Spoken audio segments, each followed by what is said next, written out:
छत्रपती शिवाजी महाराज जयंतीच्या पार्श्वभूमीवर सोलापूर शहर पोलीस आयुक्तालयात पोलीस आयुक्त एम राजकुमार यांच्या अध्यक्षतेखाली व सोमपा आयुक्त सचिन ओंबासे यांच्या उपस्थितीत शांतता कमिटीची महत्त्वपूर्ण बैठक पार पडली।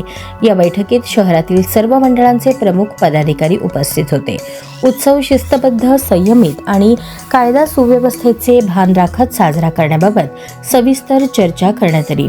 यावेळी श्री शिवजन्मोत्सव मध्यवर्ती महामंडळाच्या वतीने डॉल्बीला ठाम विरोध दर्शवून ते न लावण्याचे जाहीर आवाहन करण्यात आले। छत्रपतींचा उत्सव हा केवळ आवाजाचा नव्हे तर त्यांच्या विचारांचा आणि संस्कारांचा असावा, ही भूमिका ठामपणे मांडण्यात आली। या निर्णयाचे उपस्थित मान्यवरांकडून कौतुक करण्यात आले। शिवजयंती ही एकात्मता, शिस्त आणि छत्रपतींच्या आदर्शांची जपणूक करणारी ठरो, असा संदेश या बैठकीतून देण्यात आला।